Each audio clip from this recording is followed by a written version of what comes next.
Olá, é um prazer estar aqui mais uma vez no Núcleo de Estudos Espíritas Chico Xavier, podendo compartilhar os nossos estudos e as nossas reflexões a respeito do cristianismo redivivo, que é a doutrina espírita. E hoje, a nossa ideia de pensamentos e de reflexões é acerca do olhar do Cristo. E é esse olhar que, nesse momento, eu peço que pouse sobre nós, que aqui estamos, buscando elevar os nossos pensamentos até Ele, buscando essa conexão com os nossos mentores espirituais, que esses espíritos bondosos e amigos possam estar conosco neste momento, nos auxiliando, possam estar no lar de cada um de nós, para que as nossas dores sejam amenizadas e que esses bons fluidos possam não somente nos inundar, mas também chegar àqueles que estão em nossos pensamentos e corações. Que assim seja.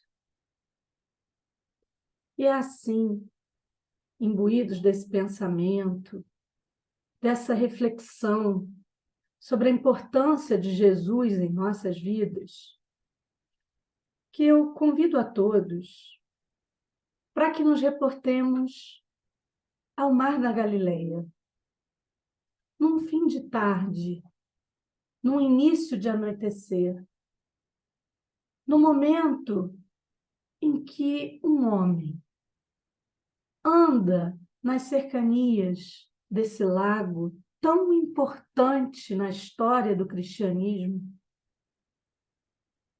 e ele chega mais ou menos tentando aparentar que não queria estar lá, que era ao acaso que ele estava ali. Porque ele era um senador romano, um senador rigoroso, inflexível e orgulhoso, como ele mesmo narra, muito tempo depois. Eles chegaram até ali porque a sua filha, vítima de uma enfermidade muito difícil, havia pedido que ele estivesse com Jesus de Nazaré, porque ele, sim, poderia curá-la. E é assim que aquele senador, também influenciado e estimulado pela sua esposa, chega até aquele lugar. O seu nome, Públio Lentulus. E ele nos descreve, séculos depois, com o nome de Emmanuel, no livro Há 2000 anos, pela psicografia de Chico Xavier, o momento em que os seus olhos orgulhosos encontram os olhos de Jesus, dizendo assim: diante de seus olhos ansiosos, estacara a personalidade inconfundível e única.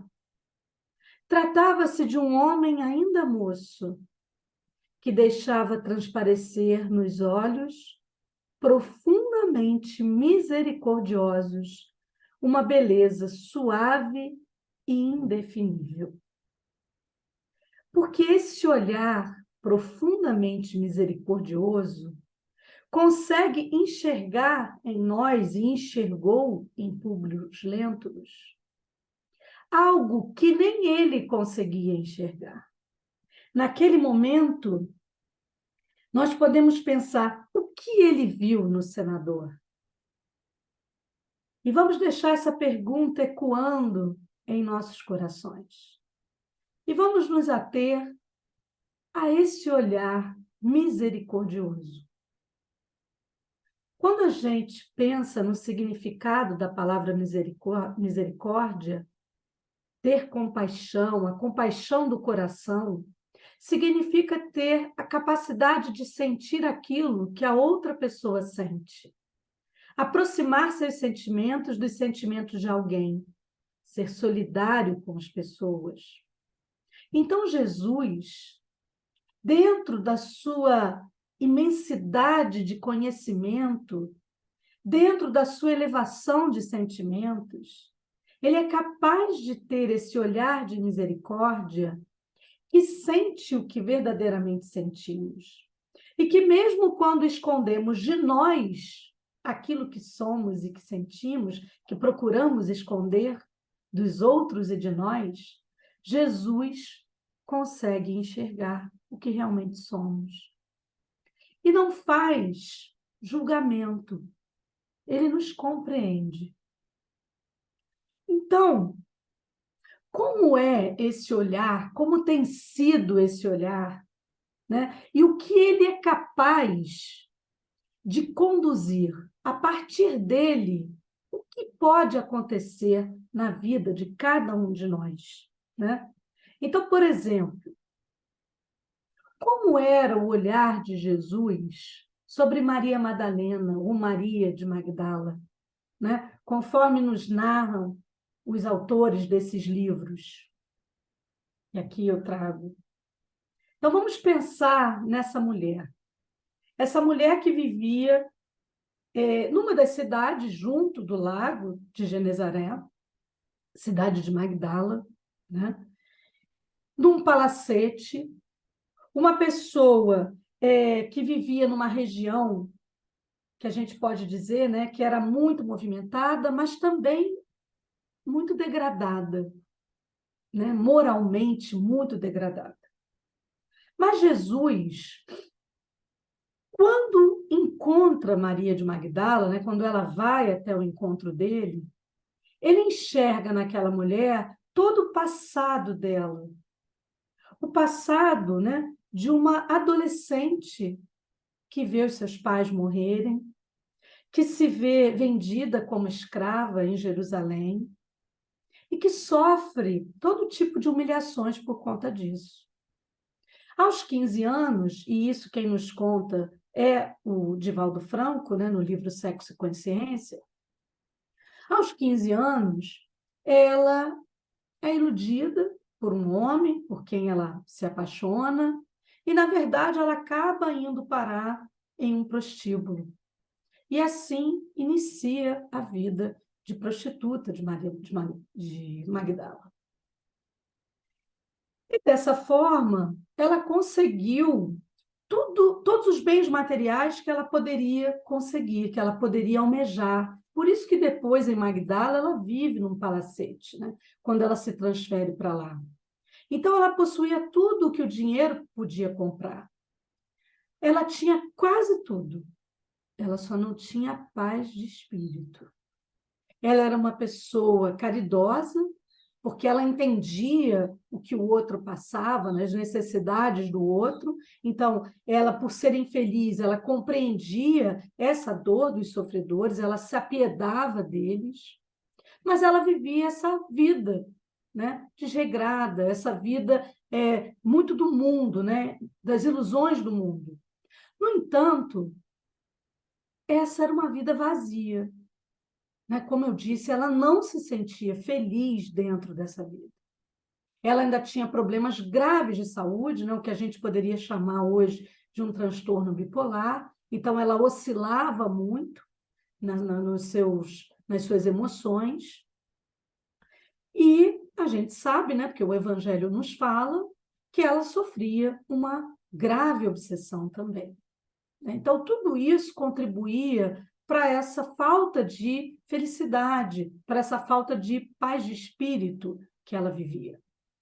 Então, Jesus, quando olhou para Maria de Magdala, ele entendeu nela uma pessoa que tinha fome de amor e que tinha fome, necessidade dessa paz de espírito.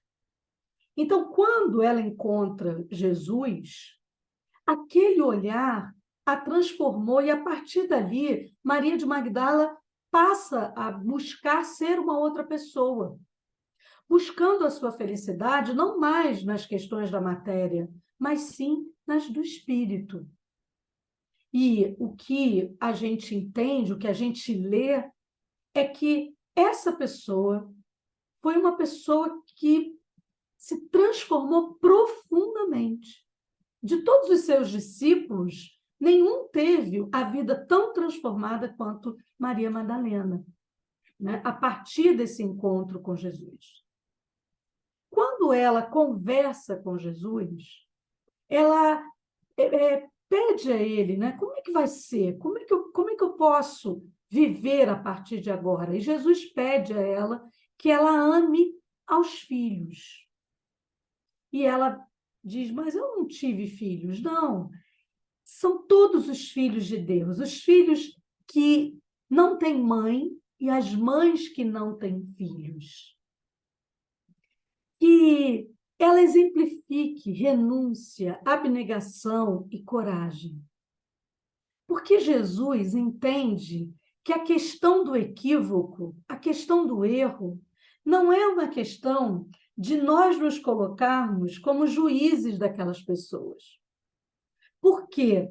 Porque o maior problema está em quem traz aquele equívoco, e quem comete aquele equívoco. Que essa pessoa é que vai precisar reparar isso dentro dela. E assim é que esse olhar misericordioso transforma Maria Madalena. Ela permanece fiel, é ela quem aparece, a quem Jesus aparece, né? Quando sai do sepulcro. É ela que é desacreditada nessa questão. Depois, quando Jesus é crucificado, ela está lá junto com Maria. Não pode seguir com os discípulos, né, por todo esse passado que ela tinha, então não pegaria bem. E ela, então, começa a vida, né?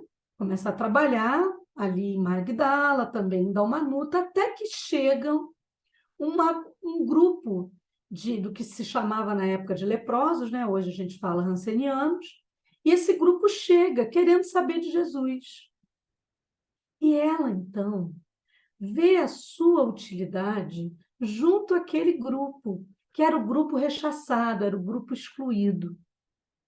Começa a pregar, as autoridades não querem que eles permaneçam ali na cidade, e assim eles seguem para Jerusalém, acabam sendo segregados para o Vale dos Leprosos, e Maria vai junto com eles.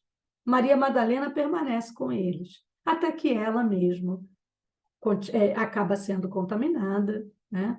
Mas sempre pregando o Evangelho de Jesus, tenta chegar em Éfeso para falar com Maria, nas cercanias, né, de Maria, mas acaba desencarnando antes.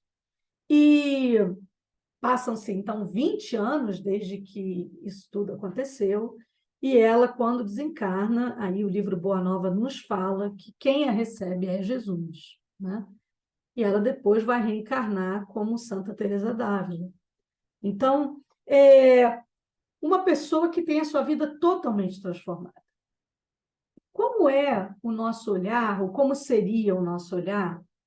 Vamos imaginar a seguinte situação. No local onde a gente vive, seja a cidade que for, seja a região que for, essa região ela é dominada por um povo estrangeiro. E esse povo coloca a seguinte situação, que nós temos que pagar impostos, taxas para esses dominadores. Só que quem vai recolher esses impostos é alguém da nossa região. É alguém dominado. Um dos dominados é que faz esse serviço para o dominador. Então, como seria o nosso olhar ante essa pessoa? Não seria um olhar muito compreensivo. Porque era assim que Zaqueu era visto. Zaqueu, como um hebreu, ele era um publicano, um coletor de impostos, que recolhia esses impostos do povo dominado, o povo hebreu, para entregar aos romanos, o povo dominador. Zaqueu não fazia isso por maldade, né? Ele tinha sua justificativa. Ele precisava de um trabalho, ele precisava sustentar a sua família, e alguém ia ter que fazer esse trabalho. Então, ele se colocou dessa forma. Então, por isso os publicanos eram tão mal vistos, né? Era como se eles fossem traidores. Então, Zaqueu vivia um mundo íntimo muito solitário, por não ser compreendido dentro da região onde ele morava. Era a cidade de Jericó.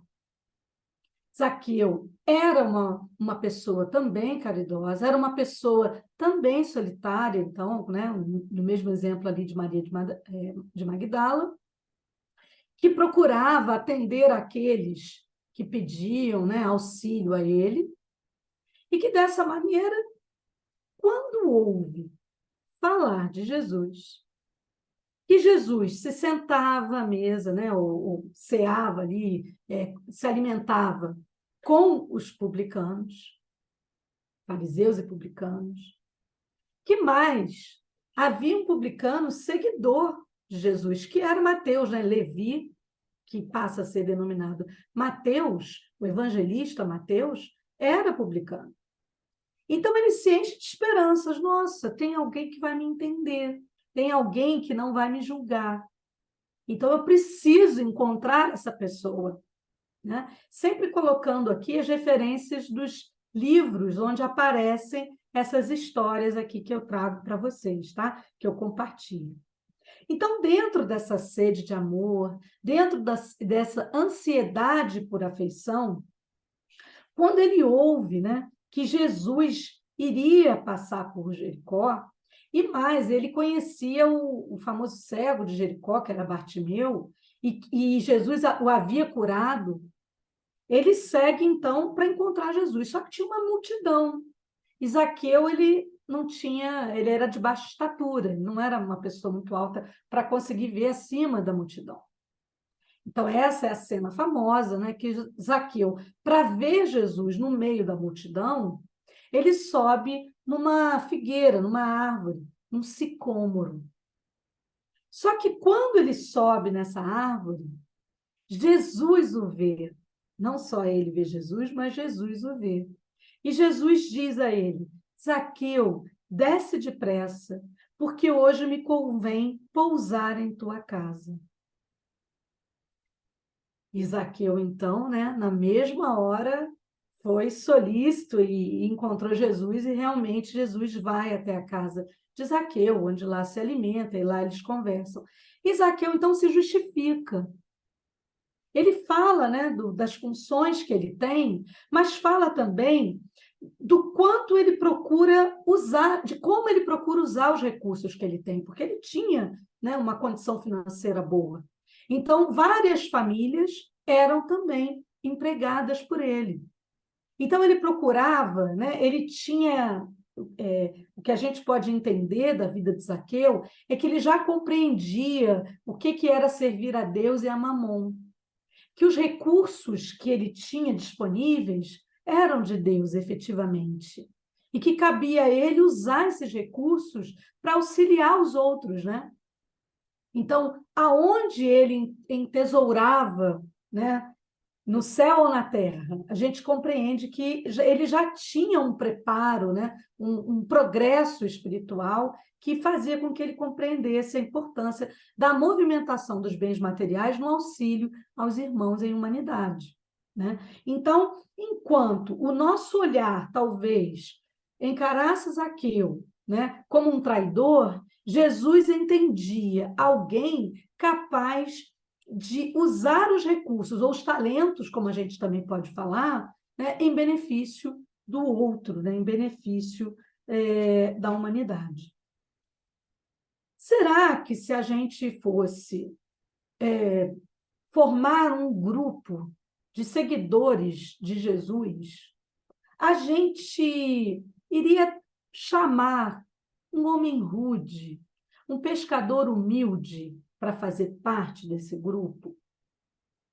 Porque assim era Simão, o pescador, né? Que depois Jesus vai falar, né, sobre a questão dele ser a rocha, a pedra, Pedro, né? Então, o Simão Pedro, que era ainda o Simão Bar Jonas, né, o filho de Jonas. Então, esse homem rude, esse homem de pouco conhecimento, esse homem que, quando a gente observa nesse contato com Jesus, as suas perguntas tão humanas, né? As suas dúvidas tão humanas, a sua forma de agir, por exemplo, quando ele tira a espada para defender Jesus, né? E acaba cortando a orelha do soldado romano que vinha prender Jesus. Então, essa maneira ainda mais impulsiva de agir, mas que tudo isso retrata, na verdade, como nós somos, como nós, humanidade imperfeita, somos. Então, Jesus não identificou naquele homem uma pedra bruta apenas, digamos assim, mas um diamante pronto para ser lapidado. Então, daquela estrutura rude, talvez grosseira por fora, Jesus identificou o ser que estava ali dentro, um líder, uma pessoa extremamente ativa, uma pessoa com a qual Jesus sempre pôde contar, e os discípulos também. Né? Então, alguém de um vigor, de uma energia muito grande, e também alguém muito sincero. E tão sincero que, dentro desse processo, foi aprimorando a pedra bruta em diamante, dentro dessa transformação de maturidade de Pedro. Né? E que deixa para nós um grande exemplo de humildade.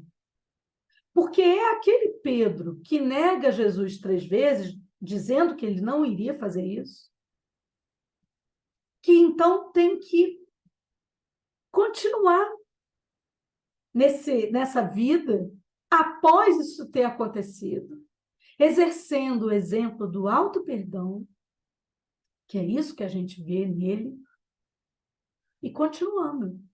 E continuando sendo um líder entusiasta, alguém, um grande defensor de Jesus, um grande pregador, né? Não à toa é assim que ele é visto, e não só, né, dentro da nossa religião. Então, um homem capaz, né, ele se achava fraco, né? Como que ele iria apacentar ovelhas? E Jesus, então, entendeu que, além de tudo aquilo, estava ali, além desse homem rude, estava ali um pescador de homens. E é assim, né, que Pedro, então, entra na história do cristianismo, né, como um grande pescador de homens. No livro Pelos Caminhos de Jesus, né, onde está ali o capítulo 20, né, no Poema do Perdão, a Amélia Rodrigues, ela traz um diálogo que é, assim, muito atual. São perguntas que Pedro fez a Jesus em relação a essa questão, né, do perdão. Então, Pedro dizia, mas se alguém nos ferir sem motivo? Perguntando, né? Como que seria isso? Eu perdoo? Né? Eu não devo reagir? Se alguém me fere sem motivo, eu não devo reagir? E Jesus, não. Isso seria apoiar a violência. Mas se alguém matar um ente querido nosso, eu não devo fazer algo? E Jesus diz, esse é o desafio do amor. Quanto mais grave o ato do outro, então maior é o desafio em perdoar. Mas se alguém age de violência, sequestra um filho, um ser amado, eu não devo revidar? Não, isso seria apoiar a violência. Se nos matarem, né? Se nos matarem, como eu devo agir? E Jesus diz a Pedro, viveremos, Simão. Ninguém mata a vida. Então, é esse homem, com essas perguntas tão atuais, né? Vivemos em que mundo? Vivemos nesse mundo onde somos desafiados diariamente, onde somos desafiados constantemente a manter a atitude do perdão. Né? O que Jesus nos ensina é que o perdão ele não depende do outro, ele depende de nós. Esse é um movimento que nós devemos fazer intimamente. E assim Pedro fez. Né? E esse é o grande exemplo que Jesus enxergou e que muitas vezes a gente não consegue enxergar. O que dizer de alguém que é um perseguidor implacável dos cristãos, que foi Saulo de Tarso? Então, essa é a imagem, né, da morte do primeiro mártir do cristianismo, que foi Estevão, né, que era Gesiel, que era o irmão da noiva de Saulo, o irmão de Abigail. Então, quando a gente lê essa obra, Paulo e Estevão, né, uma obra que eu acho que é indicada a todos nós, ela é magnífica por tudo que ela traz, mas por mostrar para a gente também toda a transformação que acontece com esse ser, Saulo, ao apóstolo dos gentios, Paulo de Tarso. Então, Saulo, ele era um israelita orgulhoso, né? Como eu disse, um perseguidor implacável, muito rigoroso com a lei, um grande intelectual, e que considerava o cristianismo uma traição ao judaísmo. Então, a gente pode dizer que ele era mal conduzido. O que o movia era era uma religião que não está elevada, né? Que não condizia com o que Deus realmente quer de nós. Porque ele não pode imaginar que a gente vai conseguir mudar alguém perseguindo, aprisionando, matando, ou fazendo parte, né, ali de uma situação como essa, que foi o apedrejamento de Estevão até a sua morte. Então, Estevão, naquele momento, ele diz que Saulo, está no livro Paulo e Estevão, Saulo, ele diz para Abigail, Saulo deve ser bom e generoso, porque defendeu Moisés até o fim. Quando conhecer a Jesus, servi-lo-á com o mesmo fervor. Então, Estevão, a forma de Jesus, enxergou em Saulo algo que nem ele conseguia enxergar. Então, quando Jesus o chama à porta de Damasco, e Saulo, então, se vê ali cego, né, até que essas escamas caíssem dos seus olhos, né, com o auxílio de Ananias, Paulo, naquele momento de cegueira, né, é que ele consegue começar a se olhar, a fazer essa viagem que todos nós devemos fazer. Porque muitas vezes nós temos muita certeza de que estamos agindo da forma correta, como ele tinha. Mas a gente não se dá conta do que nos conduz. O que nos conduz? É o nosso egoísmo? É o nosso orgulho? É a nossa vaidade? É nos acharmos superiores a alguém ou a outros? Se é isso que nos conduz, essa nossa certeza aparente, ela está distante do que o Cristo espera de nós. Então, são esses abalos, são essas circunstâncias, né, como aquela cegueira na porta de Damasco, que vão nos abalar ao ponto de fazer com que a gente passe a fazer uma viagem para dentro de nós mesmos, buscando entender o que tem nos conduzido até aquele momento e o quanto isso tem nos separado do nosso planejamento reencarnatório. Então, nós temos um propósito nas nossas reencarnações que é sempre o progresso. E muitas vezes a gente fica ali como que cimentado no homem velho que nós trazemos dentro de nós, com esse orgulho, com esse egoísmo, né? Tão ali, tão cimentados, como eu disse.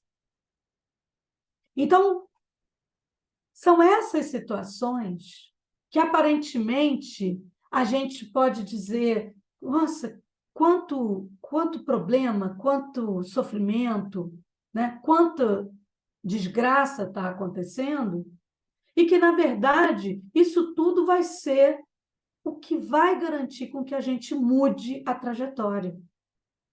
E Paulo, então, se torna um evangelizador fabuloso, uma pessoa que divulgou o cristianismo de uma maneira ímpar, inclusive sendo denominado o apóstolo dos gentios, porque ele foi além do seu povo, né? Como foi o olhar de Jesus ante a mulher adúltera? Como seria o nosso olhar ante essa mulher? Vista, então, publicamente como pecadora, e que está ali em praça pública para ser apedrejada. Mas Jesus, quando olha essa mulher, ele não olha como nós provavelmente olharíamos. Ele não olha apenas aquele momento, aquela circunstância em que ela é ali vista e assumida como uma pecadora. Mas ele olha a história dessa mulher. E isso vai ser narrado pela Amélia Rodrigues, nesse livro, Pelos Caminhos de Jesus, quando ela encontra Jesus após essa circunstância toda, né? Que a gente vai lembrar, né? Que Jesus ali ele foi tentado. Como é que eles deveriam agir, né? Porque se Jesus diz naquele momento que ela não deveria ser apedrejada, ele iria então contra as leis daquele, né? daquele período, daquele lugar. Mas, ao mesmo tempo, se ele diz que ela deve ser apedrejada, ele iria contra tudo aquilo que ele ensinava e pregava e vivia. Né? Então, é naquele ponto que Jesus nos fala, né? Fala aquele grupo e fala a todos nós, atire a primeira pedra, né? Aquele que nunca pecou. Então, após esse momento, essa mulher vai procurar Jesus e vai se justificar. Ela sabe que se equivocou, ela sabe que ela caiu em erro, mas ela tinha um motivo, como todos nós temos os nossos motivos. Então, ela se sentia só, né? O esposo, logo depois que casou, digamos assim, ele perdeu aquele interesse que ele tinha, então ele ficava muito fora. E até que traz ali à tona alguém que não é mencionado nessa história, que é o outro homem. Então, houve alguém ali que também a atraiu ao erro, que foi o sedutor.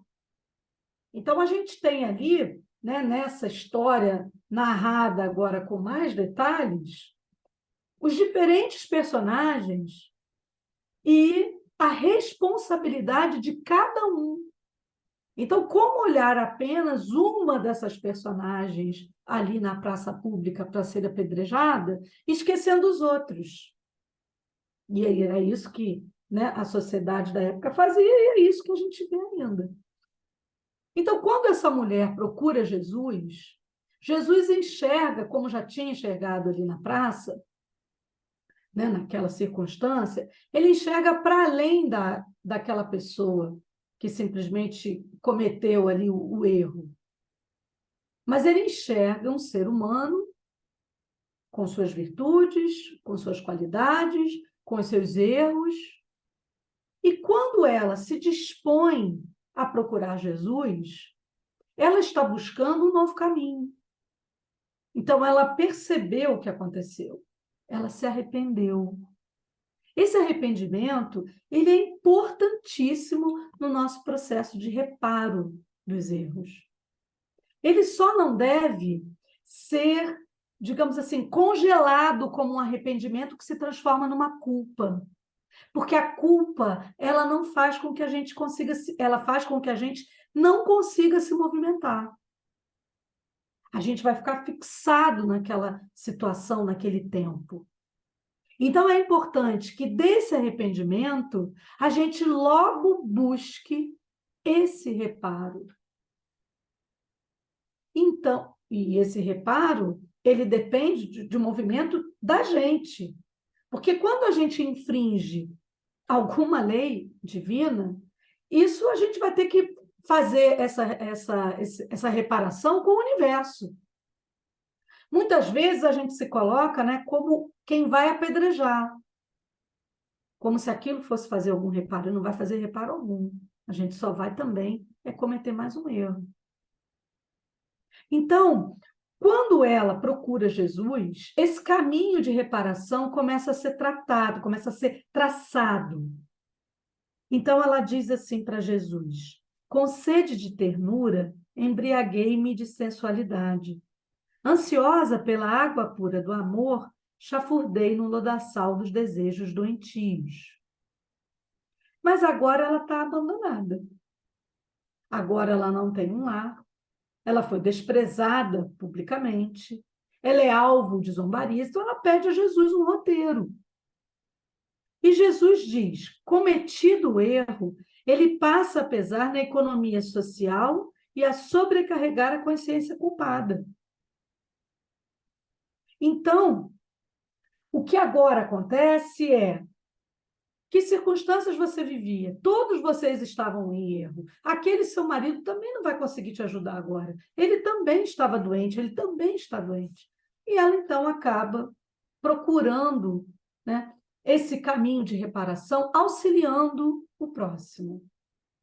E nesse livro, então, nesse capítulo 15 do Pelos Caminhos de Jesus, a gente vai encontrar essa mulher numa outra cidade, Tiro, onde ela tinha uma casa que era um pouso para peregrinos, e onde ela procurava auxiliar essas pessoas de alguma forma, e sempre falando de Jesus, né? Mostrando às pessoas quem era Jesus, porque ela conheceu efetivamente Jesus. Então, ela pregava o evangelho. Buscava curar as chagas do corpo e da alma, dessa forma. Até que um dia chega o seu ex-marido lá. Então, ele não a reconhece, e quando ela começa a falar de Jesus, ele pergunta se ela o conheceu, ela diz que sim, e ele diz que ele também o conheceu, mas que ele, trazendo para outras palavras aqui para a gente entender, ele não tinha aqueles olhos de ver, nem os ouvidos de ouvir naquela época. E ele fala, né, o quanto ele também se arrependeu. Porque ele, com o tempo, com a maturidade, com a experiência da vida, com os sofrimentos que nos abalam, ele fez essa viagem para dentro dele mesmo. E ele reconheceu o quanto ele tinha errado com a mulher.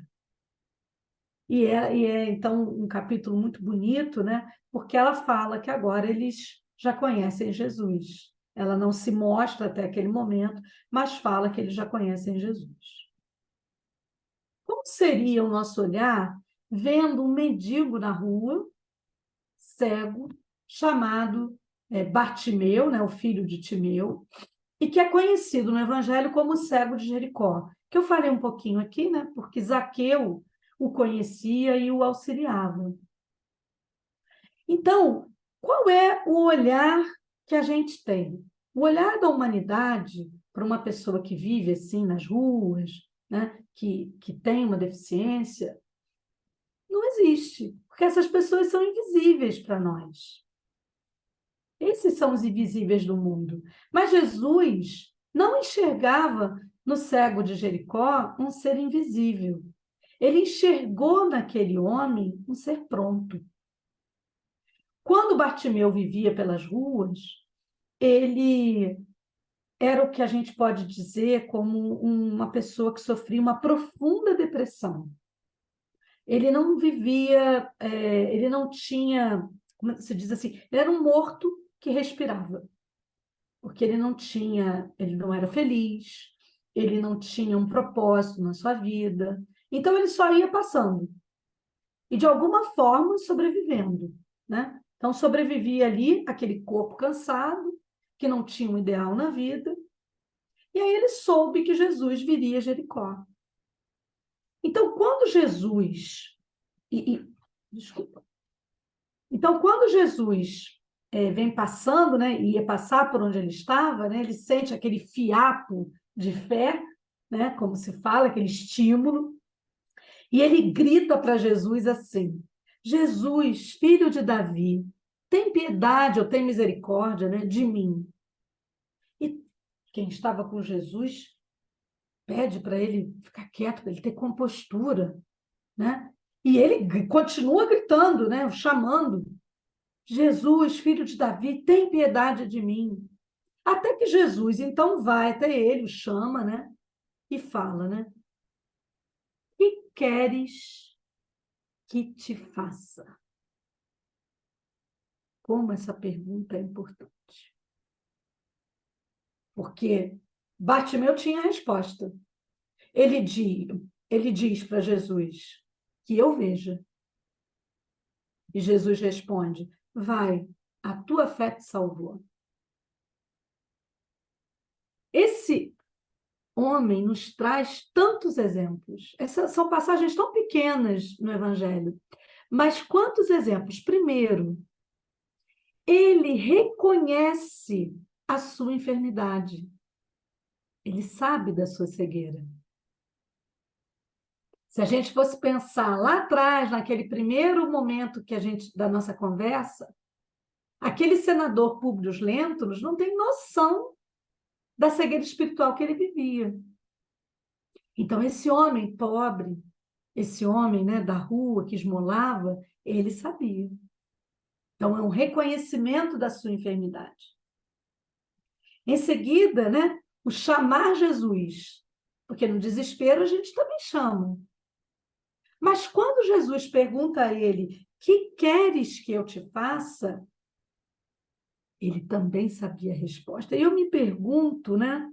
Será que a gente tem sabido responder a essa pergunta? Quando a gente chama Jesus e ele nos faz essa pergunta, será que a gente tem sabido responder? Porque Bartimeu sabia, ele queria ver.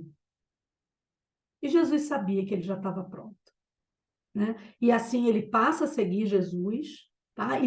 E trabalha nessa pregação e dá o testemunho. Jesus sequer aguardou o obrigado, né? Porque Jesus também nos ensinava essa questão, né? De não esperarmos a retribuição. Mas Bartimeu soube retribuir até o fim. Como é que seria, né, o nosso olhar ante o ladrão? Então, naquela cena da crucificação, nós temos Jesus entre dois ladrões. Ou seja, nós temos Jesus, que a gente sabe que foi crucificado injustamente, e nós temos dois seres ao seu redor que a gente sabe que infringiram a lei e por isso estavam ali. E um deles, Dimas, é chamado de o bom ladrão. E por quê, né, que ele é chamado de o bom ladrão? Porque à medida que eles se encaminhavam ali, né, para o Gólgota, então ao longo, né, daquele Calvário, Dimas observou que Jesus era inocente. Então, enquanto ele observava o outro ladrão, que era o Giestas, que ia xingando, ele observou a postura de Jesus, o olhar de Jesus.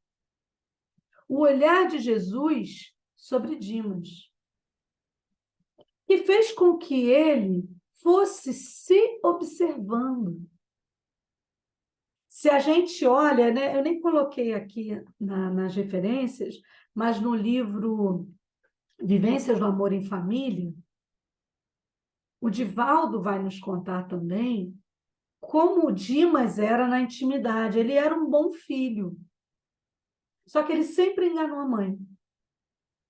Ele, na verdade, sempre justificava se apoderar de algo de alguém.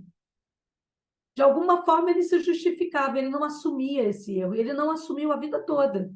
Mas ele era um bom filho, ele amava efetivamente a sua mãe. Então, ele tinha qualidades, ele tinha virtudes, mas ele infringia a lei.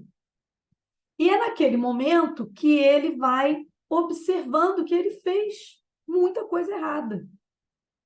Então, quando Jesus, na cruz, endereça esse olhar ao seu redor, esse olhar amoroso, Dimas fala para Jesus, Senhor, porque ele entende, né, que ele havia errado. Senhor, lembra-te de mim quando entrares no teu reino.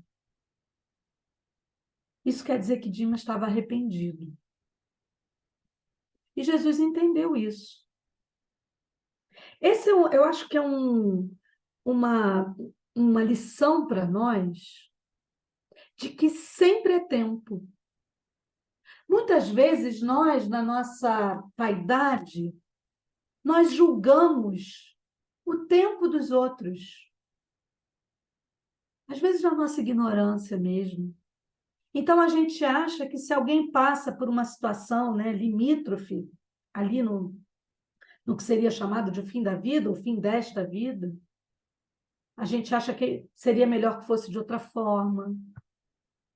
A gente não compreende que, às vezes, aquele sofrimento antes do desencarne, claro que a gente vai fazer tudo para que a pessoa não sofra, mas que aquele período antes do desencarne, ele pode ser muito importante para aquela pessoa acordar, para aquela pessoa observar como foi a vida dela e como ela quer que seja a partir daquele momento. Porque se nós não morremos e depois vamos reencarnar, sempre é tempo. Então, Dimas mostra para a gente que sempre é tempo. E Jesus mostra para a gente a importância, né, desse arrependimento, seja na hora que for, para o recomeço. Então, Jesus diz, Dimas, na verdade te digo que hoje mesmo estarás comigo no paraíso. Nesse livro, né, no capítulo 28 da Boa Nova, Tomé, que observa de longe o momento ali da crucificação, ouve, né, de Jesus mentalmente. Quando todos os homens da lei não me compreenderam e quando os meus próprios discípulos me abandonaram, eis que encontro a confiança leal no peito de um ladrão. Então, sempre é tempo para buscarmos esse aperfeiçoamento. E e Dimas efetivamente vai fazer isso em outras existências. E Judas? Como é o nosso olhar para Judas Iscariotes? O nosso olhar, o olhar de toda a humanidade, é o olhar do traidor. E o olhar de Jesus sobre Judas? É o olhar de quem compreende o discípulo invigilante, o discípulo iludido. Porque Judas achava que o reino de Deus, que aquilo que Jesus veio nos trazer, deveria ser erguido aqui, no mundo material. O reino material. Então, Judas queria impor Jesus às autoridades da época, impor os ensinamentos de Jesus. Então, ele entregaria Jesus pelas 30 moedas e, em troca, ele seria nomeado, depois ele libertaria Jesus e Jesus, então, reinaria. Então, ele foi iludido. Ele estava iludido, invigilante. Então, ele amava Jesus? Amava Jesus. Mas ele entendia que os interesses eram outros, eram interesses materiais, pessoais. Então, o que Judas acaba conseguindo é abrir a porta para ser usado por aqueles que queriam prender, crucificar Jesus, como realmente aconteceu, né? Então, quando isso acontece, Judas se desespera.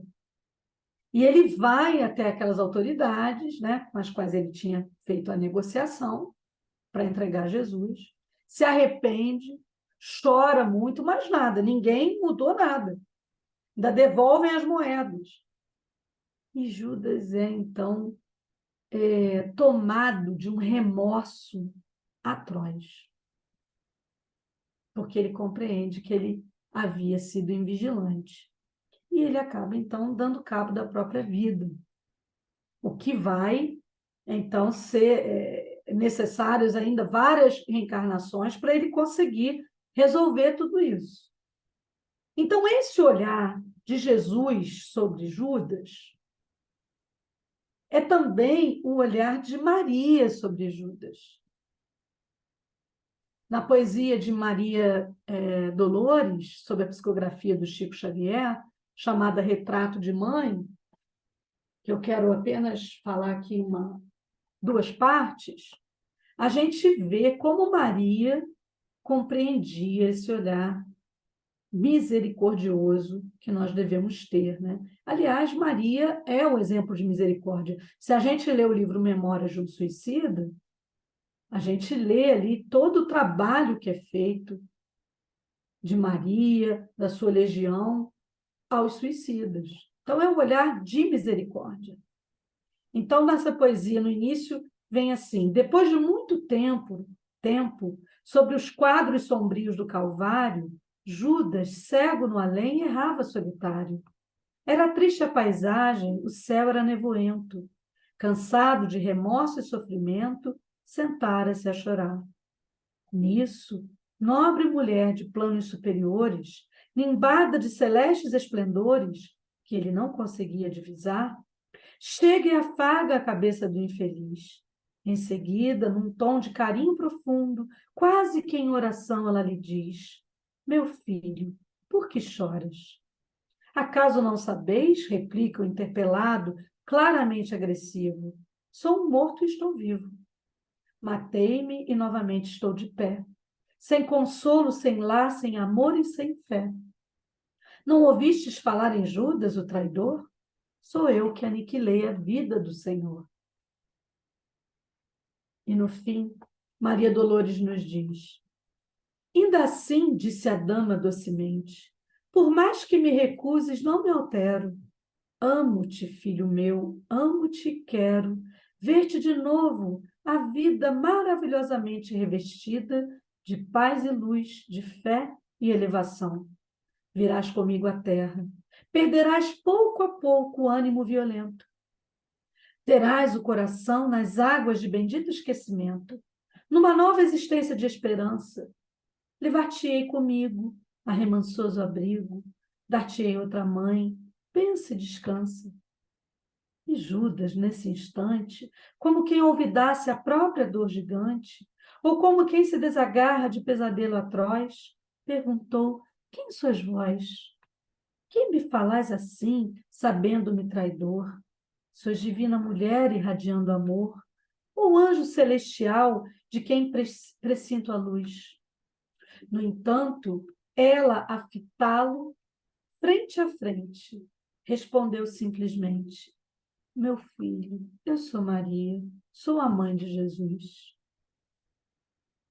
Porque esse olhar misericordioso que enxerga no outro um indivíduo que muitas vezes erra, não por maldade propriamente, como nos disse Jesus, mas por fragilidade, por ignorância, por ilusão.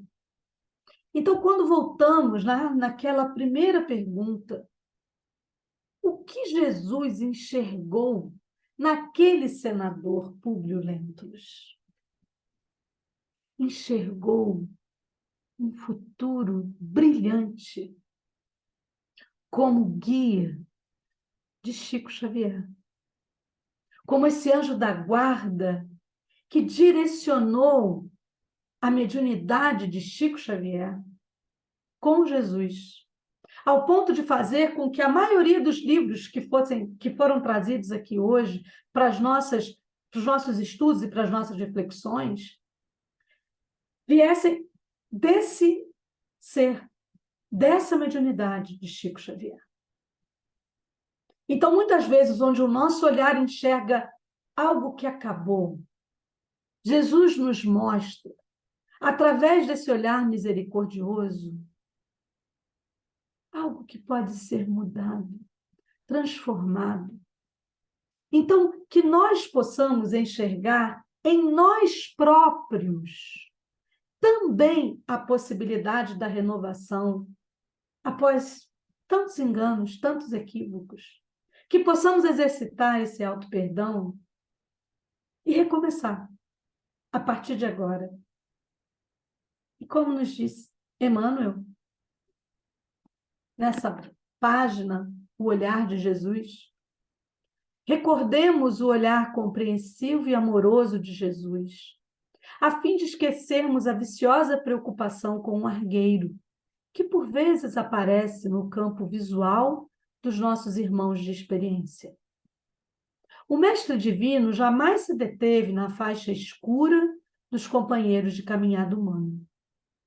Em Bartimeu, o cego de Jericó, não encontra o homem inutilizado pelas trevas, mas sim o amigo que poderia tornar a ver, restituindo-lhe desse modo a visão que passa de novo a enriquecer-lhe a existência.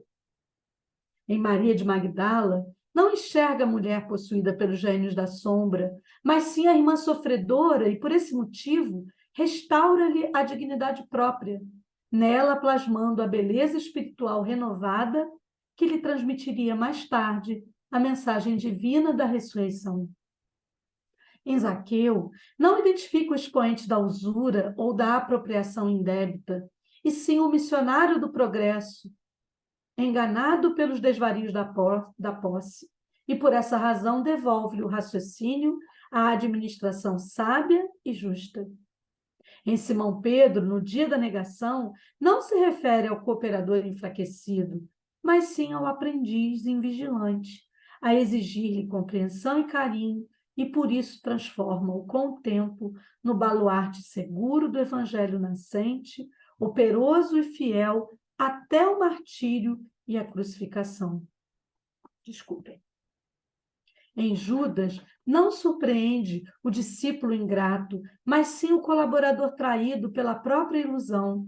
E, embora sabendo-o fascinado pelas honrarias terrestres, sacrifica-se até o fim, aceitando a flagelação e a morte, para doar-lhe o amor e o perdão que se estenderiam pelos séculos, soerguendo os vencidos e amparando a justiça das nações. Busquemos algo do olhar de Jesus para nossos olhos. E a crítica será definitivamente banida do mundo de nossas consciências, porque então teremos atingido o grande entendimento que nos fará discernir em cada companheiro do caminho, ainda mesmo quando nos mais inquietantes espinheiros do mal, um irmão nosso, necessitado, antes de tudo, de nosso auxílio e de nossa compaixão. Que Jesus nos abençoe e que esse olhar amoroso possa passar a ser também o nosso olhar. Fiquemos todos com Deus. Obrigada.